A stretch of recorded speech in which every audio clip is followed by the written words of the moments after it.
Hello, this is Andrew Klein. Welcome to part 3 of my modeling a skeleton video series. This is the rib cage. In this video, we're going to take a look at how to create individual ribs by extruding along a curve. In the previous video, we looked at duplicating along a curve. In this video, we're going to look at extruding along one. So here's my image of a rib cage I just saw. I also have this template form that I modeled in, and this is allowing me to going to allow me to create curves along it very easily instead of having to draw them and then edit them into place. What I've done is I've essentially created a base form for the cavity of the rib cage, and I've selected it, and I've clicked on the large magnet at the top of the Maya interface, which has made this piece live. Then I'm going to go to create and use the EP curve tool, and what this is going to allow me to do is to draw my edit points, which are essentially vertices, onto the chest cavity, and in that way I can trace in 3D space where I want my curve to be, and then you see here in my 2D space I can edit it so it's a little bit more refined, kind of pushing it into the place where the vertebrae are. Sorry, not vertebrae, ribs. And with this technique, I find again it's very quick to get these curves into place. So a couple more nudges here. I'll have this close.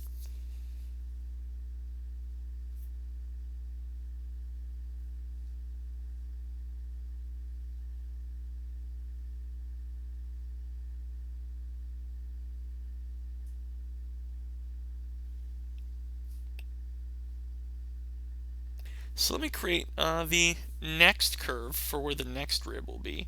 And again, I can even do it first onto the flat 2D view. And since this is live, since I'm drawing onto the live object, it's going to push it in 3D. Instead of it being flat on the image plane, it's going to create this sort of pre-rounded out. And again, it's not in the perfect spot. It's not exactly where it needs to be. But it gives me a very good approximation, allowing me to quickly sort of move inwards and create the actual proper location. So again, this comes all from creating a dummy object first, and I can select that object. I click on the large magnet on the top line of Maya, and that will make the surface live. Then I've used the EP curve tool to draw directly onto that live surface. And that's really the point of, I think, using templates like this. It really just speeds up the process. So I just created 3 for now, and I'm going to deselect everything, as you saw, and click the big magnet again so that it is no longer live. Let's examine these 3 curves. Some of them have 5 spans, some of them have 6 spans, and honestly that's not going to be enough for me for this to be truly curved. So I'm going to go ahead and rebuild the curve. Under Surfaces, Edit Curves, Rebuild Curve. I'll set the number of spans to 12 for each of these, and now I'm generally going to have a much rounder, more even curve setup here, and then we don't have to worry about uneven extrusions. I'm going to go to the Polygons menu set here, and I'm going to create a cube. And I'm going to place this cube sort of at the base, or I guess you could say maybe the trunk of the individual ribs. And I'm going to position it kind of at the starting point for where each of these rib extrusion curves have been placed. So kind of move it into place. There's my starting point, and I'm going to duplicate this and move it upwards. So I have a second one. And I'll duplicate it and move it upwards again to have a third one in just a second. Now again, even though I'm only doing 3 here, I can honestly just continue doing this for the rest of the ribs of the rib cage. Or if you want, you can take one of these 3 ribs and just keep duplicating that once it's been completed, whatever your preference is. So now that I have this, I'm going to select one face, that outermost face of the cube, and then I'm going to select my curve. And I'm going to go to the extrude options under Polygons, Edit Mesh, Extrude, and I'll make sure Extrude Along Curve is checked, which is the default. If I have just one segment, you see it jumps pretty straight across, but if I set this to 12 segments, and remember I set 12 as the rebuild option for my curve, if I set this to 12 segments, you see the extrusion follows that curve. I can taper it outwards or inwards depending on how I adjust the taper slider. And generally you want a little bit of taper to it towards the end. So I'm going to set about like 0.65 here as my taper. This looks pretty good. So it just tapers inwards a little bit as it gets towards where the sternum is going to be. And there it is, 12 quick extrusions following that curve. And I can repeat that process with these other two. I select the face, then I select the curve, and I hit extrude. Do it again. Select the face, hold down shift, and select my curve, and hit extrude. And there we go, I can very quickly create 3 ribs. Now, with these, I'm obviously going to want to do a little bit of editing because these aren't perfect just yet. But as you see, they're a very quick starting point for what will become my rib cage. Now, while working on these, I'm going to try to do a duplicate special so I can see it on the other side.